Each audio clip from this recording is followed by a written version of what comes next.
Sziasztok! Hello! Tessék mondani, és ma kiegészülünk egy kis szörrel. Sztár vendéggel. Most ő nem, most ezt meggondolta, úgyhogy mégse egészülünk ki. Ez már a harmadik adás, Rebi. Hogy érzed eddig Jól, magadat ebben a alakul. szituban? Igen. Kicsit jobban hozzászoktam már, hogy lássam magam, halljam magam. Szerintem egyre gördülékenyebb. Hát engem mindig az foglalkoztat, hogy ezt ugye más is fogja hallani, nem csak mi. És ez kicsit mindig úgy aggaszt, de aztán mindig rájövök, hogy olyan dolgokat mondok, amit amúgy is mondanék másnak, szóval semmi gáz. Ha meg valakinek nem tetszik, akkor meg írja meg az ellenvéleményét, mert nem feltétlenül kell tovább görgetni, hogyha nem is ért valaki valamivel egyet, szerintem. El lehet kulturáltan is írni, hogyha valaki más gondol. Mint ahogy mi sem értünk mindenben egyet, meg vannak ellenvéleményeink, szóval az mindig érdekes párbeszédeket szülhet, szóval én is adom, hogyha valaki valamit nem úgy gondol, mint mi, akkor hajrá, kíváncsiak vagyunk rá. Igen, meg alapvetően én szeretném, hogyha az megváltozna, hogy mindig mindenki a saját igazáról akarja a másikat meggyőzni, mert így szerintem az baromira erőszakos, és sokszor nem vezet semmire, csak kontraproduktív.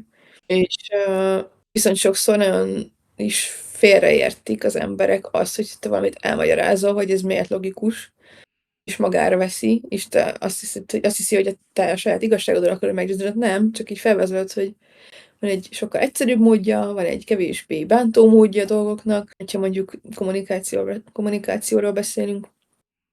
Úgyhogy ja, én is így ennek a pártján vagyok. Igen, egyetértek. Hát szerintem ez onnan eredhet amúgy, hogy úgy nagy általánosságban az emberek nincsenek hozzászokva az építő jellegű kritikához, ami akár egy ilyen dolog is lehet, hogy te gondolsz egy megoldást valamire, és valaki rámutat, hogy amúgy figyelj, ezt sokkal könnyebben is meg lehet oldani, és ez nem az a módszer, amire te gondolsz, és akkor ez ilyen védekező mechanizmus vált ki egyből, és ezt nagyon sokan nem tudják kezelni, vagy nem jól kezelik éppen, és igen, ez lesz belőle, hogy azt hiszik, hogy te le akarod uralni, meg meggyőzni a saját igazadról. Ja, ez egy skill, amit nehéz kifejleszteni, és valószínűleg legtöbbünk nem is jó ebben, szóval így nyilván így nem prédikálom itt az igazságokat, meg ilyenek, mert ez egy nehéz dolog, ilyesmit elfogadni, meg normálisan hozzáállni. Ami még szintén bosszantó, mikor valaki például gyors étteremben megkezdett, hogy még mennyi idő, hogy elkészül a smash burgered, és ezt ilyen személyes sértésnek veszik, holott te csak így szeretnéd tudni, hogy mennyi ideig kell még várakoznod, mert lehet máshova is mész mondjuk. És nem mutattuk. Hát Konrád! tényleg. Konrád. Konrád! Szóval, ja. És nekünk ebből itthon is volt konfliktusunk kb., hogyha így megkérdeztem férjemet, hogy ő mikor jön haza, mondjuk edzésből, és csak annyit tudom, mikor jössz, akkor volt, hogy ő a személyes támonkérésnek vette, holott én nem úgy kérdeztem, csak megkérdeztem, hogy mire számítsak, hogy mikor ér haza, hogy tervezze, mikor tudunk mondjuk vacsizni, vagy nem tudom, csak hogy tudjam, hogy mikor jön haza. És ugye ő meg ezt úgy veszi, hogy leszúrom, hogy hol van már, és miért nincs még itthon. És szerintem ez tök szar. De ezek mind szerintem ilyen hozott dolgok, hogy mondjuk milyen a környezet, amiben felnőttél, vagy hogyha mindig tényleg számon kértek mindenen, akkor mindent úgy veszel, vagy ha people pleaser vagy, mint én, akkor meg főleg nehezebb az élet. De de ja, hogyha ezeket ugye észreveszed, vagy a másik mondjuk felhívja rá a figyelmed, és nem teljesen elzárkózol, akkor ezeket tök jól lehet leküzdeni, vagy feldolgozni, csak fura dolog ez, hogy fura téma, mert annyira sok mindenen múlhat az egész, hogy mit triggerel. A másik ilyen megosztós, és ilyen, amúgy régebben is így gondoltam, de már azóta nem így gondolom, hogy amikor valakit a munkájáért kritizálnak, és vagy kritika ér, akkor ő a személyes támadásnak veszi. Holott ugye ő nem a munkája, csak az elvégzett munka nem olyan, mint amit szerettek volna. És most így próbálok nem konkrétumot mondani, mert csak a saját életemből tudnék, de hogy jaj, nekem is volt olyan, valamit nem csináltam, úgyhogy most mégiscsak mondjuk egy saját példát.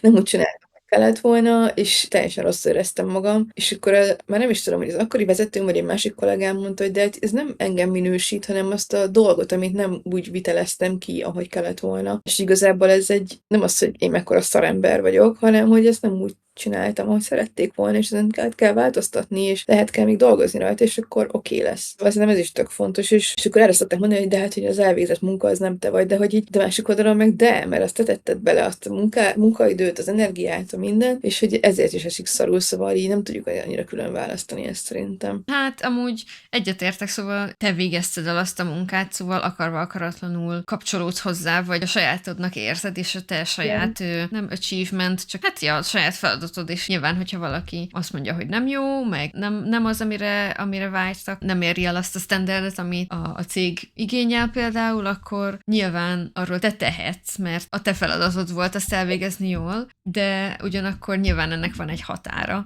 Én példaként azt tudom felhozni, hogy mondjuk a concept artist szakmában mondják azt, az az egyik első dolog, amit szoktak mondani a junioroknak, vagy az ilyen feltörekvő művészeknek, hogy ez az egyik első dolog, amit meg kell tanulnod elengedni, hogy ha nem tetszik a munkád az embereknek, és mondjuk ugye főleg a művészetben ugye te alkotsz valamit, ahhoz van egy érzelmi kötődésed, és az nem feltétlenül az, amire a cégnek szüksége van az adott projektben, és mondjuk feltállasz, nem tudom, 6 különböző variációt egy adott feladatra, amit csinálnod kell, és valamelyik neked jobban tetszik, mert azt te jobban érzed, mert ez óhatatlan, de nem arra van szüksége a cégnek, és azt mondja, hogy nem a B-t választom, hanem a D verziót, mert az az, ami nekünk kell, az, amire gondolta nem tudom, a producer, vagy bármi, és ez zokon tud esni az embereknek, főleg az elején, főleg amíg még tapasztalatlan vagy. Én már kezdek jobb lenni benne, meg nem ilyen erős érzelmi szálakat fenntartani a dolgokkal, amiket csinálok, hanem tök objektíven nézni mindent lényegében, mert ugye az a feladat a concept artistnak, hogy megoldjon problémákat. El kell tudni engedni ezeket a dolgokat, mert az nem te vagy. Nem azt jelenti, hogy te vagy a rossz, mindenki utál, hanem az nem az, amire szüksége van a cégnek. Meg kell tudni tanulni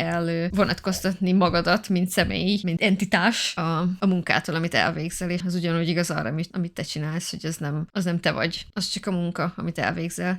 Nem lesz a személyiséged, hogy Nem kell azonosulni vele igen. teljesen azért, de nyilván, hogyha meg valamire megkérnek, megbíznak, köteles vagy elvégezni, az valamilyen szinten muszáj kapcsolódnod, mert különben meg nem tudsz olyan teljesítményt nyújtani, ami értékelhető. Meg 2 gondolatom van még ehhez, amit az előbb mondtál. Az egyik, hogy ugye nyilván mondjuk ilyen kreatív világban, amiben mondjuk te is akarsz dolgozni, ott azért ezek lépcsőzetesen haladnak, szóval, hogy vannak ilyen, gondolom, ilyen check-upok, meg olyan meetingek, ahol megnézitek, hogy ez jó irányba megy, amit te így mondjuk sketch szinten akár csak így benyújtasz. Szóval, hogy azért itt így szerintem ez nincs az, hogy te kidolgozol és beleteszel 60 munkaórát, és azt mondják, hogy ez így szar, mert azért nyilván közte vannak megállók, ahol ezt így megbeszélitek, meg hogyha meg csinálsz 4 darab megvalósítást, és minden 4 kuka, akkor ott nem csak veled van gond, vagy az elvégzett munkáddal van gond, hanem másik oldalról is, akkor nem volt elég tiszta, amit kérnek, vagy nem volt elég jól cizelláltan leírva és részletezve, hogy mi az, amit szeretnének. Szóval, de én nem dolgozok ilyen kreatív szakmában, én csak fotózok, azt is magam örömére, meg a megbízóim örömére, akik amúgy többnyire ismerősök, tehát ezért valamennyire ismerjük egymást, mit szeret a másik, és hogy én ezzel még így nem találkoztam, szerencsére, de engem is biztosan összetörne, hogyha egy olyan kritikát kapnék, hogy ez így kalapszal, amit csináltál. Bár amúgy vettem már részt ilyen challenge-ekben, ahol bírálták a fotóimat, és amúgy ott szerencsére a negatív kritikát is úgy csomagolták, hogy ezt ne érezzem bántónak, és szerintem ez tök fontos, hogy ilyen minek hívják, ilyen jó, és akkor igazából kapsz mindent, tudsz vele építkezni, de közben nem is vagy megbántva. Meg ez főleg az elején nehéz kezelni, hogyha csak a kreatív dolgoknál maradunk, hogy ugye az elején általánosságban az emberek csak úgy maguknak csinálnak dolgokat, mert rájön, hogy szeret korongozni, vagy barkácsolni, vagy bármit, és egy bizonyos idő után oké, hogy a családja támogatja, mondják, hogy milyen ügyes, nagyon jó, de az egy elég biased vélemény, és annak érdekében, hogy tudjál fejlődni, szóval hogy ne elfogult véleményt kérj, hanem kifejezetten olyan emberektől kér véleményt a munkádra, akik nem ismernek személyesen, és kizárólag tudnak objektíven a munkádról nyilatkozni, hogy abban mi az, ami javításra szorul, de tapasztalatból is mondom, hogy főleg az elején ez a legnehezebb, amikor kiteszed magad ilyesminek, mert az nehéz, mert az akkor még borzasztóan személyesen hat. Azt viszont hozzátenném, hogyha valaki úgy ad kritikát, hogy azt mondja, hogy ez egy kalapszar, az egy nem jó kritika, és arra semmiképpen soha nem szabad hallgatni. Ha valakinek ez a kritikája bármiről, amit valaki csinál, hogy ez egy szar, akkor az nem jó. Az egy odahányt, oda befögött, alaptalan vélemény, amit így kb. Jobb megtartasz magadnak, mert ez senkinek nincs hasznára, csak te kiböfögöd. Nem tudom, hogy mi kellene ahhoz, hogy az emberek ezt így felfogják, hogy a vélemény az olyan, mint a seglyuk, mindenkinek van, de senkit nem érdekel a másik. mondd el a Néha azért, de...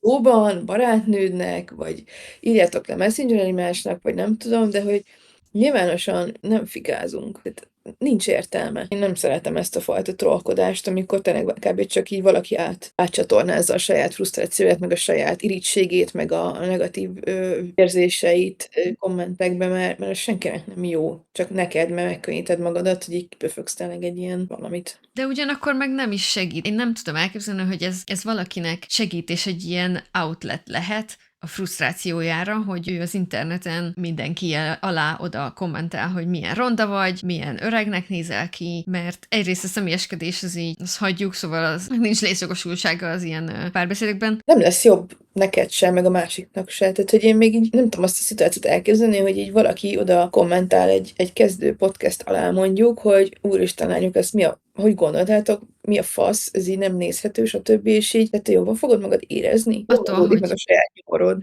Igen, hogy ez egy tiszta ilyen projektálás az egész, az ilyesmi, mert valószínűleg nagyon nincs rendben, nem tudom, magával, vagy az életével, vagy bármivel, ami történik, és nem tudja, hogy feldolgozni, de hogy ettől nem lesz jobb, az biztos. Nem tudom elképzelni, hogy oda kommentel, és akkor hát én most már olyan boldog vagyok, és van ez a nem köszi. Szerintem a második adás volt az első, amit láttam, és hát néha olyan kis kalandvágyónak érzem magam, és akkor megnézem a YouTube kommenteket, és a legtöbb komment az pozitív volt, viszont volt egy jó pár, akik nagyon-nagyon agresszíven támadták őket, hogy mennyire borzasztóan rossz ez a felállás, és hogy mennyire nem jó ezt így hallgatni, és mennyire szörnyű, és hogy ne csinálják már ezt. Ennek ellenére végigment egy évad, szóval valószínűleg szeretik az emberek, meg én is meghallgattam a többit is, és borzasztó szórakoztatóak, szóval így létszik, ha egyszer ezt halljátok, akkor ügyesek vagytok, és csináljátok tovább.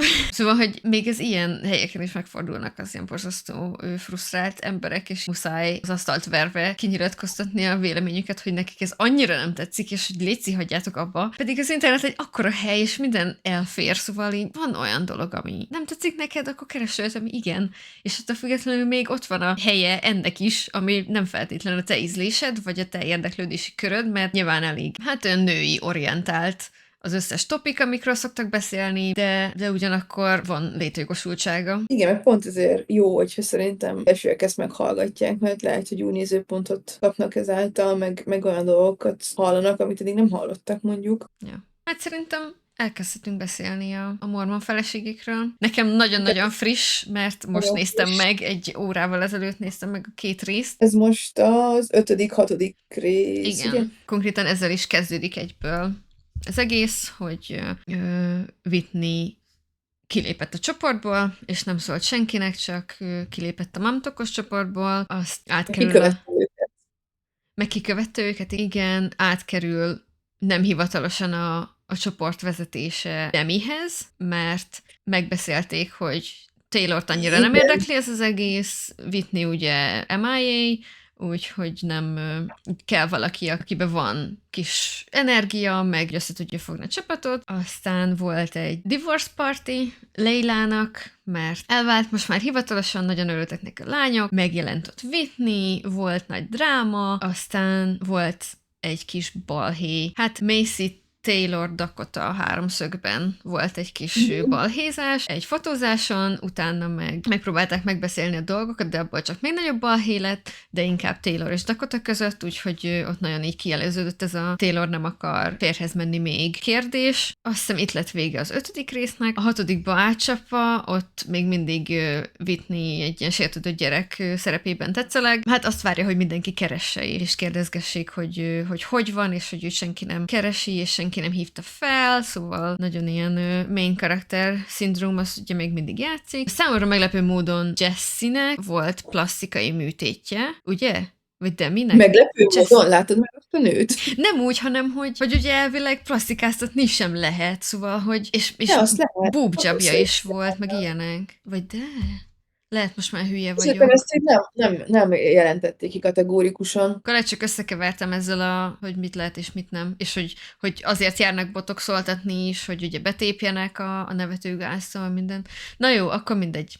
Jesse-nek mindenféle plastikai műtétje volt, majd arra még kitérünk, az borzasztó vicces, az nagyon-nagyon jó volt az a fele ennek a résznek. De utána mennek Vegasba, és hát a felszínre kerülnek mindenféle problémák Jen és Zack kapcsolatában is, és Taylor és Dakota között is ugye még mindig folyik a probléma, de már ugye egyre jobban kiélezett mind a két helyzetben a szitu, vannak sírások, meg drámák, úgyhogy hát van miről beszélni. Hát kicsit hosszú lesz, úgyhogy akit nem érdekel a trash reality, az nyugodtan tekerje tovább, vagy majd lehet így timestampeljük, és akkor Igen. hát az a legegyszerűbb. Szóval imádtam, elmentek egy bárba, ahol így csak ücsik vannak, és volt mindenféle szirup, ez már nekem az előző ilyen nagy eseményen is nagyon tetszett, hogy volt mindenféle szirup, és lehet kevergetni italokat, kinek mi a go-to itala, és így tényleg ez annyira furcsa számomra, hogy egy Starbucks-os kávét nem ihat meg, amivel kávé van, de műtétje lehet.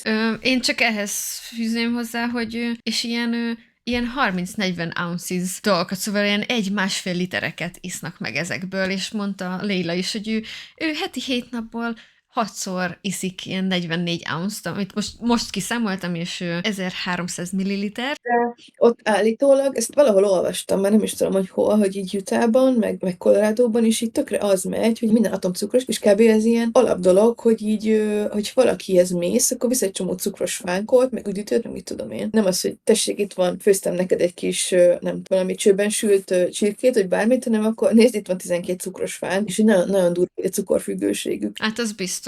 De tudom, hogy az egyik lány ő full cukormentes dolgot vett, szóval legalább van arra opció, mert így felsorolta, hogy sugar-free, nem tudom, raspberry syrup, sugar-free coconut, sugar-free ez, sugar-free az. Az, hogy oké, nem mintha az aspartám meg ezek az sokkal jobb lenne a szervezetnek, mert az meg úgy megköti a vizet, mint a szemét, és így felpuffadsz tőle. Én ezen nagyon, nagyon tetszett. Kipróbálom amúgy, de biztosan napi szinten. Ja. És ott beszélik meg. Ja, igen, hogy Whitney mindenkit letiltott a picsába. Igen, meg hogy Demi vegye át a csapatnak az irányítását, ugye a leader szerepe. Igen, és meg így, jaj, nem, Igen, és igen.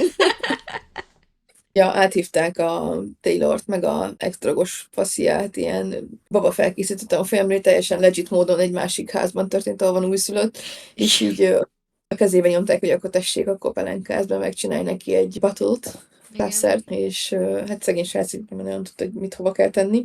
Igen, de kedvencem volt, hogy a telefonon játszották neki a sírást. Ja, igen, az, hogy telefonon, igen, hogy legyen stresszes, hogy közben dombol a gyerek, meg a takonyszívás. Ott egy kicsit így visszahánytak a számba. Ő is. Igen. Hát én a takonyszíváson azt tudom így a gyerekes ismerősöktől, hogy ott azt így vagy porszívóra kötöd, vagy egy gép van, ami így szívja ki a cuccot. Ezek meg amis módra egy ilyen műanyagcsövet beledugtak a gyerek orrába, és megszívták a végét, mint amikor benzint szívsz ki a kocsiból. Mit tudom, hogy ezt látom, de ez még ugye mind semmi. Meg Macy, a szarkeverő csinál egy ilyen kis, szerintem tápjeg márkát talán, ilyen kismamáknak, meg mindenféle ilyen, minek hívják azt ilyen perinatális időszakra való vitaminoknak, szóval egy kismamás tematikájú tápjegyeket csinál Macy, és elhívja ugye Taylort fotózni. Ott felírtam egy elmondatot, hogy mindegy, hogy ki hordja a babát, hogy ezt ő mondta a Macy.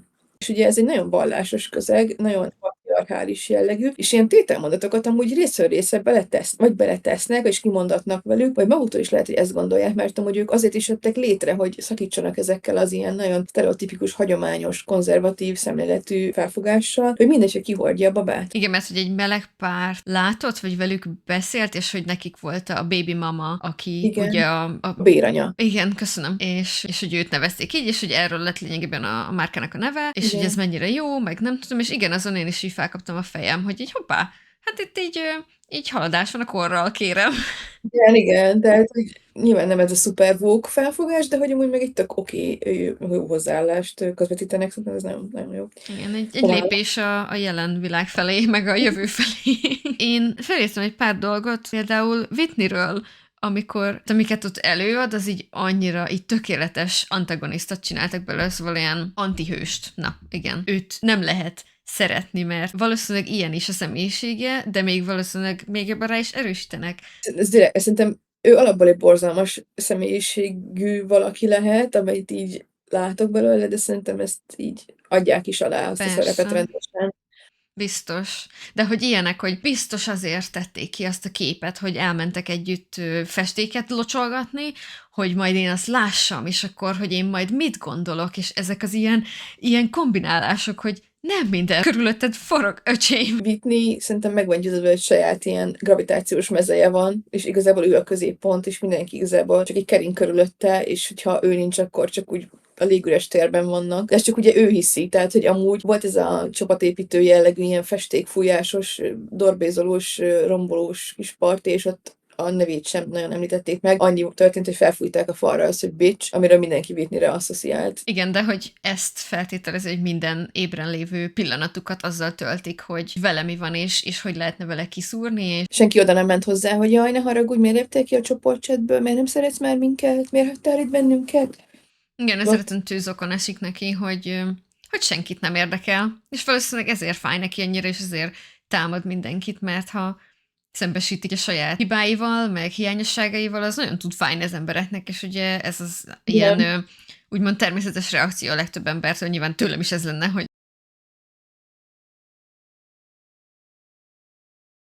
szóval mindenféle technikai hibák után a lényeg az, hogy Whitney teljesen ilyen benne maradt a, hát karakterhű. És az ki is mondja, hogy hát látszik, hogy jól érzik magukat, de mivel nem vagyok ott, ezért egyértelmű, hogy nem olyan jó, mint lehetne, vagy valami ilyesmi, és így Bitch. haladjunk is tovább, mert szerintem ez meg van átkozva ez a topik, és elmegy megint az internetem, úgyhogy haladjunk. Ugye felmerül egy ilyen esetleges megcsalás, hogy Dakota megcsalta Taylort, még mielőtt így officially összejöttek volna, és Macy birtokában van egy ilyen üzenet, azt hiszem, itt már ez kiderül, és nem tudja, mit évő legyen, de mivel szarkeverő, tudjuk, mi fog történni. Jó, de majd mondjuk erre te még mit csinálnál? úgy nehéz, igen. Szóval most megtudnám, hogy nem tudom, egyik barátnőmet megcsalja a férje. Én amúgy elmondanám szerintem. Én Mert is. neki akarok jót. Nem a férj nem létező becsületet akarom védeni, hanem a barátnőmnek akarok a legjobbat, akármennyire szar, ott leszek mellette, fogom a kezét, de ez egy olyan dolog, amiről tudnia kell. Volt a Leila vállási bulia, Igen, az nagyon jó.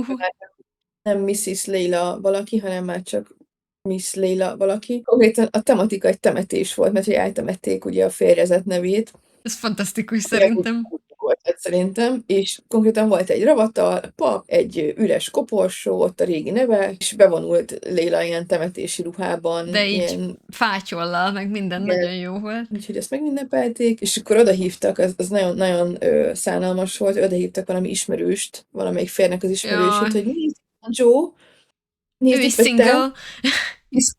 Igen.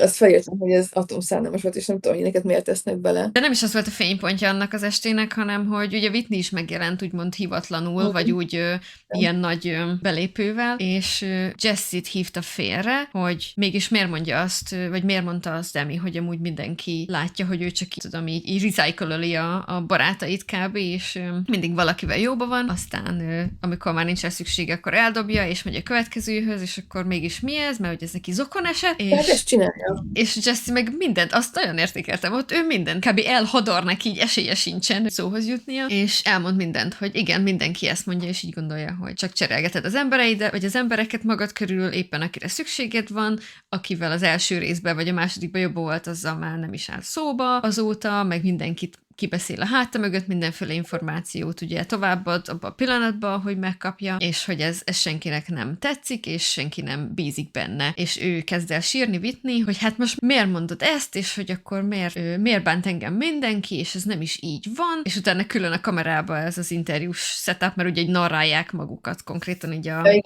sorozatban, igen, és ott mondja, hogy hát, hogyha azt akarta Jessie, hogy fájjon nekem, akkor bejött neki, mert ez nekem nagyon fáj. Hát igen, az igazság fáj, de nyilván nulla önreflexáció, csak kivetíti másokra, hogy mindenki őt csak bántani akarja, és senki se a barát. És én már túl vagyok rajta őszintén, egyszerűen annyira már csak szállalmas és szomorú. Komolyan vehetetlen teljesen. Ez egy embertípus egyébként.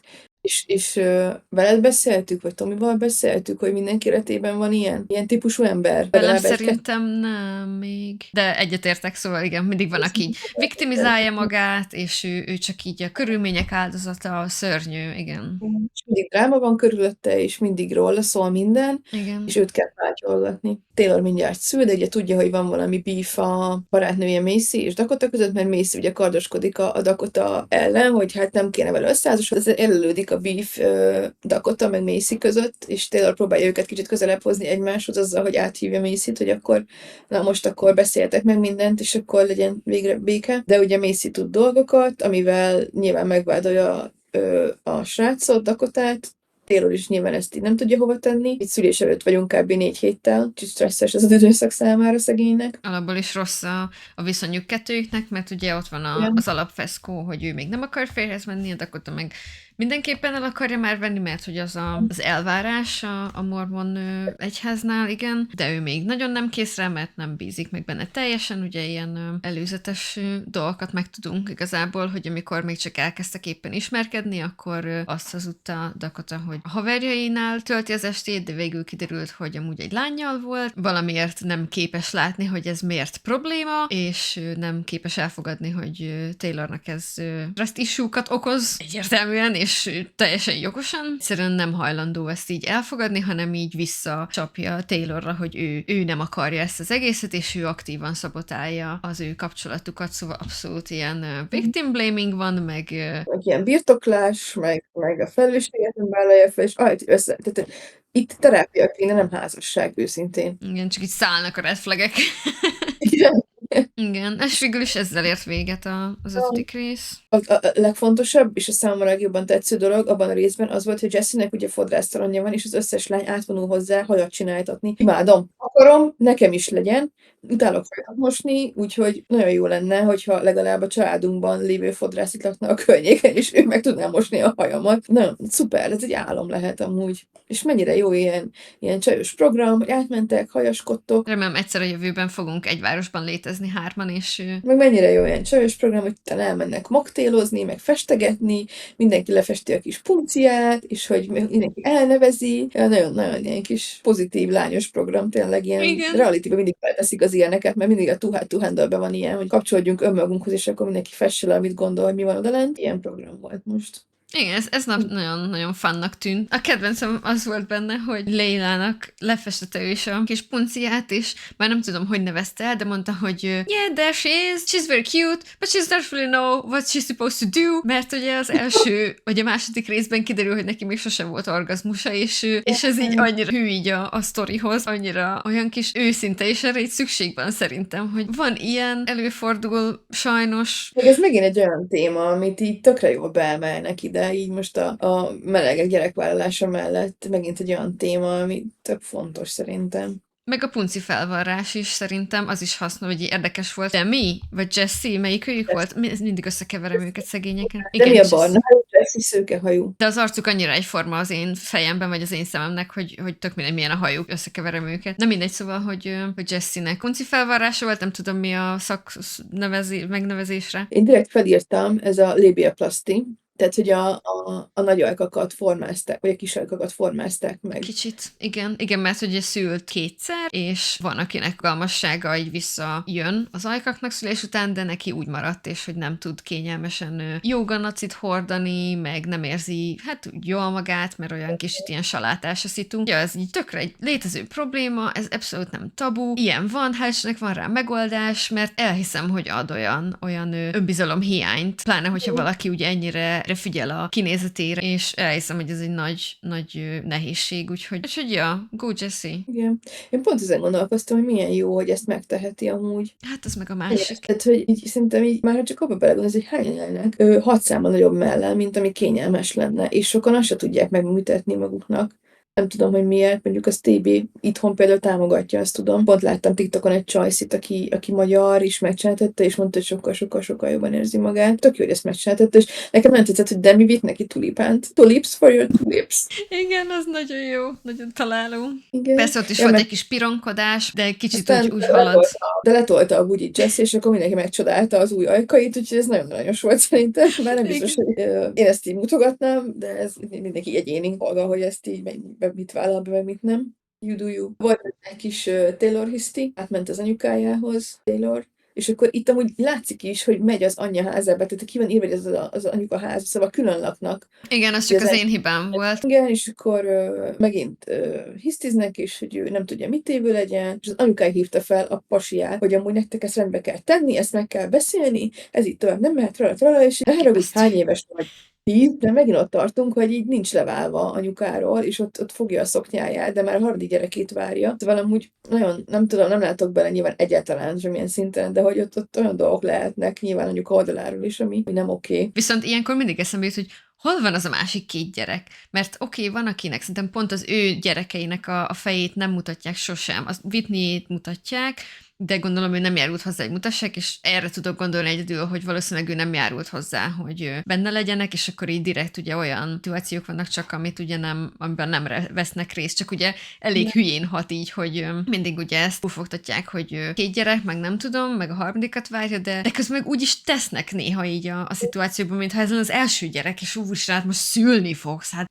Nekem is eszembe jutottam úgy, pont az utóbbi rész kapcsán, hogy nagyon sokat beszélnek a gyerekekről, és kb. Csak Jennek a gyerekeit látom, meg Whitneynek, de a többiek szerintem nem járultak hozzá, hogy mutogassák őket, úgyhogy amúgy jobb is így. Igen, nem, én sem vágyok rá, csak ezzel körítve, hogy teljesen úgy tesznek, mintha ez egy ilyen vadi új élmény lenne. Igen, és akkor most mennek Las Vegasba, ugye? Mert találta Jesse, hogy Lélának lesz a születésnapja, és akkor elmennek Las Vegasba, úgyis most vált el, szóval ő most szingli, és akkor találjuk neki pasit, és két fiú nem nagyon örül ennek az egész lányos hétvégének, az egyik az a Jennek a barátja, Zach, meg a Dakota a Taylor barátkája, és nekem nagyon megütötte az a fülemet, amikor pakolnak be Las Vegasba a csajok, és vagy erre a tripre, és az Zach kért pénzt Jentől, hogy ő menne így addig szerencsejátékozni, amíg ő bulizik a lány barátaival. Kb. Ilyen soft launch van, hogy hát a srácnak azért vannak ilyen szerencsejáték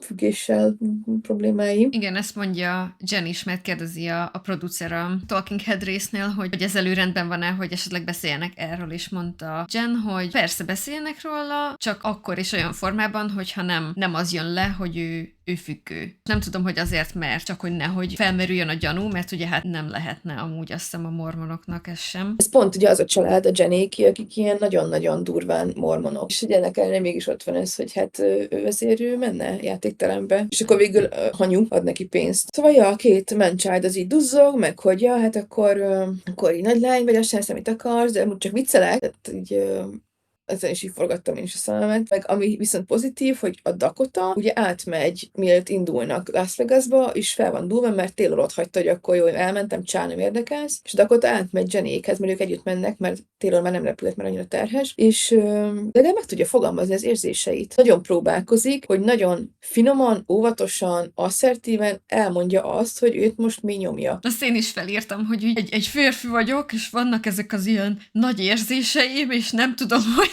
fogalmazzam meg őket, és minden olyan új.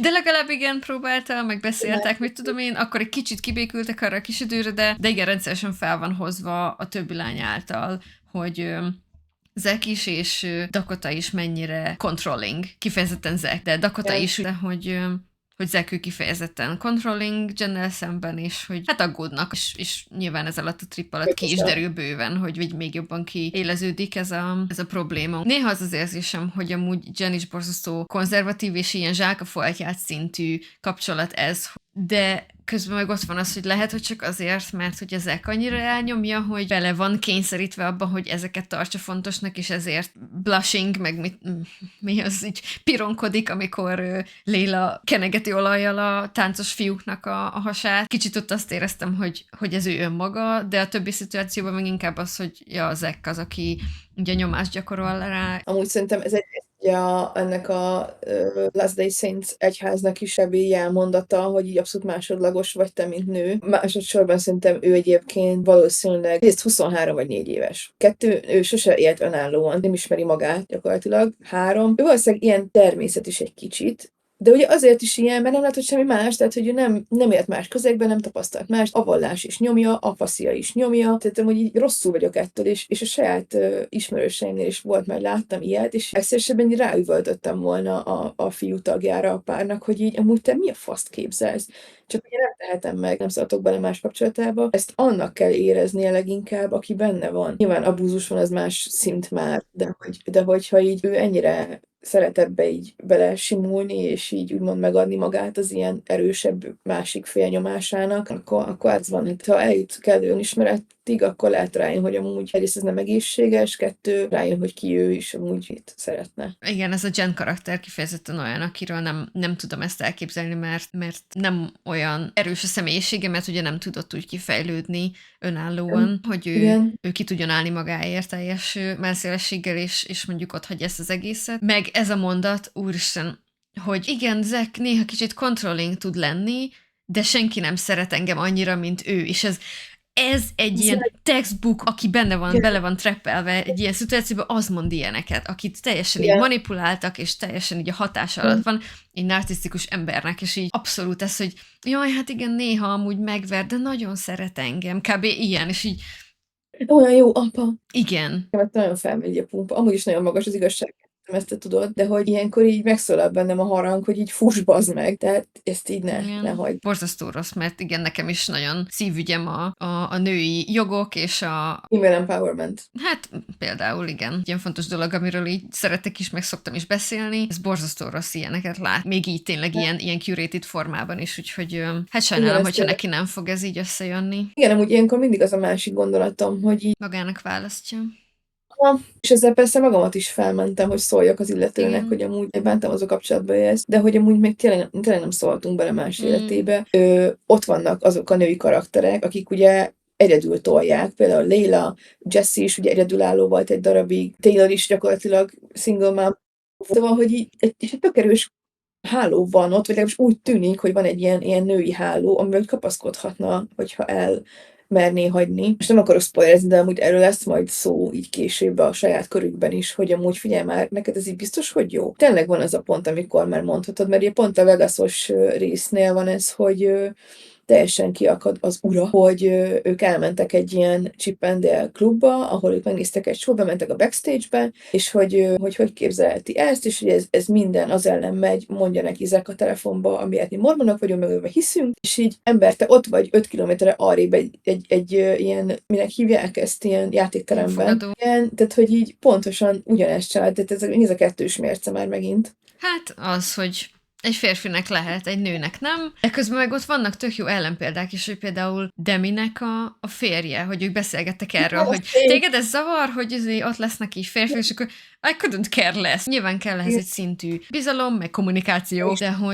hogy vannak rá egy tök jó ellenpéldák. Ez is megint egy típus egyébként. Meg ez a, hogy mondják, guilt tripping, szóval abszolút így rávetíti a csajra, hogy ő tehet mindenről, az ő hibája az egész. Nyilván ilyen borzasztó nagy önbizalom hiány és kompenzációnak a jele. Meg az önismeret hiánya egyébként szerintem, mert ez a kettő így kéz a kézben jár. Még az önismeret abban a szempontból hagyja, nem feltétlenül kell ezt terápiára járni, hogy legyen egy egészséges önképet, de hogy így azt nem fogják fel sokan, és ezt most így in general értem így mindenre, hogy bazd meg, ha meg akar csalni, meg fog csalni. Nem azon múlik, hogy kivel beszélget, és mit mesél el neked belőle. Engem nagyon dühít amúgy ez a fajta micropenis hozzáállás. Same. Így van vége, hogy összeomlik Jen. Meg megkapja Macy az üzenetet, a vallomást, egy anonim vallomás, hogy ő lefeküdt accidentally rakotával. Ezen rácsúsztam egy a faszára.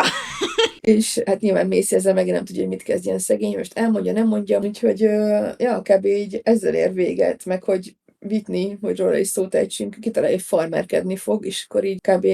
A vicc kedvéért lapátol egy kis lószart, meg megnézik, hogy a nyulak hogy élnek, de ennyi. Hát érdekes volt ez a két rész azért. Ez eseménydúsabb volt, azt mondom, mint mondjuk az előzőket. Az első 3-4 rész aztán egy ilyen bevezetés volt így a tárgyalásban. Akkor te mi is írtál a héten? Te most valami? Valamin sírtam. Úristen, nem emlékszem, de valamin igen. Gondolkozok, és hogy hát ha elő tudom hívni, mert ma volt, de már nem emlékszem rá, úgyhogy mondjad te, addig én gondolkozok.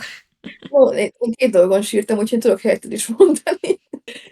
Az egyik, az a Stranger Things sorozatnak a vége volt, amit nem fogok részletezni, mert lehet, hogy még valaki nem látta. De a legvégére gondolok, amikor történik a valami, és utána előre ugrunk az időben, és utána van egy megemlékezés része nyilván, hogy mi történt az eltelt időben. Ezen sírtam. A másik pedig van egy focista, egy angol focista, az a neve, hogy Jude Bellingham, és őt nem követem a focit, minimálisan ismerem a játékosokat, de tudom, hogy ő egy sztárjátékos, nagyon nagy barátok, egy másik csapatban játszanak, de ez a srác, ez ilyen iszonyatosan jó lelkű, és TikTokon láttam egy ilyen összeállítást a kedves dolgaiból, hogy így, amikor mondjuk állnak meccs előtt, és kezdődik a meccs, és akkor a kis srácok ugye állnak előttük, így a játékosokat, és akkor odaadja a kabátját, mert szakad az eső a kisfiúnak, Ó, meg nem adja a mezét a meccs végén egy disabled nézőnek, és így annyira kedve. És akkor utána fordított még egy videót, ott meg ezzel a sráccal, a Halándal, akik van a spanok, az egy ilyen, hát ez a bro love összeállítás, hogy mennyire nagyon szeretik egymást, és én ezen is tudtam. ez mind nagyon aranyos, igen.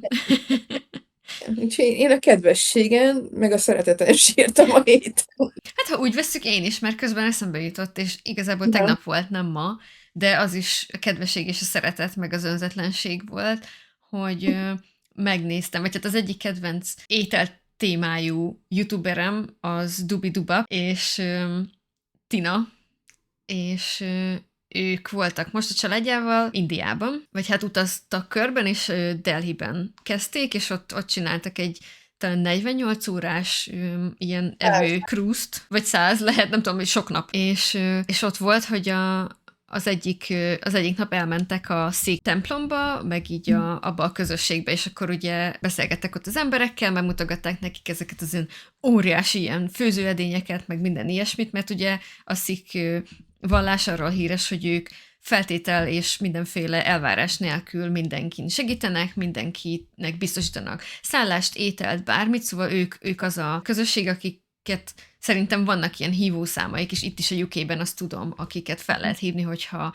fedél nélkül maradsz, ha ételre van szükség, osztanak ételt rendszeresen, minden ilyesmi. Szóval azt tudtam, hogy ők nekik a vallásuk, meg az egész világlátásuk az e köré fonódik, hogy mindenki ugyanolyan egyenlő bánásmódot igényel. Hogy harmadjára is sírja. És ugye van ez a nagy épület, ahol szerintem az egyben a templom is, meg ott van ilyen főzőkonyha, meg minden, és ott szolgálnak fel ételt minden nap ingyen. Ülnek sorban, vagy leültetik az embereket sorban ugye a földre, és mindenki ott van a tálca, és végigmennek, és így belemerik az ételt, meg kiosztják a nánkenyeret, meg minden ilyesmit. Bárki oda mehet. Ők is bementek nyilván, pedig nem szorulnak rá, csak ugye, hogy megnézzék az egészet, és nyilván akkor gondolom kérdezték, hogy akkor akarnak ott enni, meg hogy megtapasztalják ezt az egész élményt, és ő mondta Tina, hogy ez ilyen top 5, vagy akár a legjobb élménye volt így ever, evési élménye, meg ilyen, hogy is mondják, katartikus volt neki, igen, és az egyik legemlékezetesebb pillanat az életében, hogy így együtt ül több 100 ember, és ott ülnek a földön, mindenki eszik, és mindenki békés, és minden vallástól, hovatartozástól,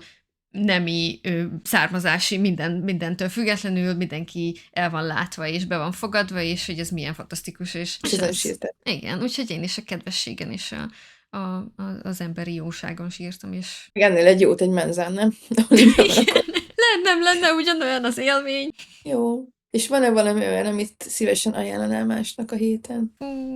Mit ajánlanék a héten? Ja, igen, hogy próbáljátok ki valamilyen koreai szépségápolási terméket, ami lehet simán valami fasza arckrém, de közben meg lehet csak vedd meg azért, mert cuki.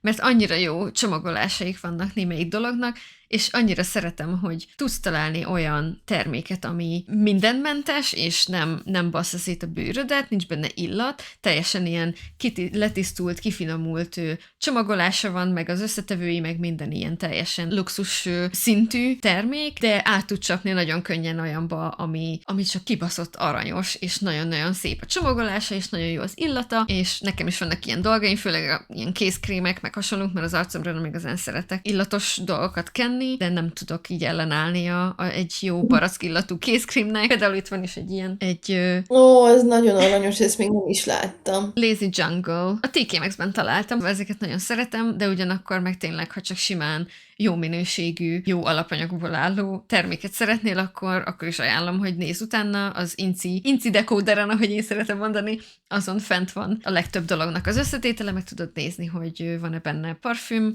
vagy bármiféle káros hozzávaló, úgyhogy igen, Korean Beauty. Clio-t, annak sok smink termékét használom, sok az túlzás, de egy jó pár smink termékét használom, vagy használtam már. Concealerét, azt nagyon szeretem, meg van egy ilyen cushion foundation alapozó, jó minőségű, igen, ezeket tudom ajánlani. Ez jó. Én is szeretem ezeket. És te mit Igen. ajánlasz? Akkor, hogy a szépségápolásnál maradjunk, én ajánlom a L'Occitane márkától a mandula olajat, ami, hát ez a középkategória felső része már így árfekvés alapján. Nagyon érzékeny a bőröm, nagyon szárad most, hogy tél van, és megvettem a tusfürdőjét is, és akkor a tusfürdő olaj kombóval tök vállalható a bőröm, ami azért durva, mert eddig is ilyen dermokozmetikai terméket használtam, tusfürdőt, meg testápolót is, uriást, meg La Roche-Posayt, és másnapra, mint a papír. Hm. És valahogy ennek az állaga szerintem az, hogy olaj, főleg a testápoló olaja, ilyen mandula olaj, az nagyon sokat számít, és nagyon kellemes illata van, tök jól beszívódik, szóval nem ilyen csúszós, tehát nem csúszol le az ágyról mondjuk éjszaka, mert nem ivódott be. Úgyhogy én ezt ajánlom, a L'Occitane mandula olaját, ami testápoló olaj, Jól és akkor majd hangzik. veszük a leírásba. Ez ilyen tipikusan olyan dolog, amit hogyha ajándékba kapsz, vagy hogyha magadnak akarsz jutalmat venni, akkor ez pont egy nagyon jó termék erre, szerintem. Egyetértek. Még nem próbáltam a L'Occitane termékeket, de mindenkitől csak jót hallok róla, meg a boltjuk is borzasztó esztetikusan néz ki, úgyhogy már az is nagyon... Igen, és én a múltkor voltam a West End-es üzletben, így szétnézni, hogy karácsonyra így mit kérek, és volt egy eladó lány, és annyira sugárzott róla, hogy ő szeret ott dolgozni, és ő szereti ezt csinálni, és szereti a termékeket, és így olyan lelkesen végigvezetett, és mindent meg kellett fogni, mindent meg kellett próbálni, szagolni, kenni, mit tudom én. Annyira jó vásárlási élményem volt ott, és szívesen megyek be oda. Jött egy ilyen isteni sugallat, és tényleg, hát ez egy költséges, de nagyon jó pénznyelő, szerintem, Pont ilyen hogyha önajándékozásra, meg ilyen igen, alkalmakra tökéletesen igen, jó, tényleg.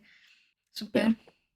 Jól van, hát akkor azt hiszem el is búcsúzhatunk. Köszönjük szépen, hogy Mhm. itt voltatok velünk megint. Reméljük élvezetes volt, és jöztök legközelebb is. Én Rebi Jó, voltam. én meg Flóra, és remélem, hogy találkozunk jövő héten is. Sziasztok! Sziasztok!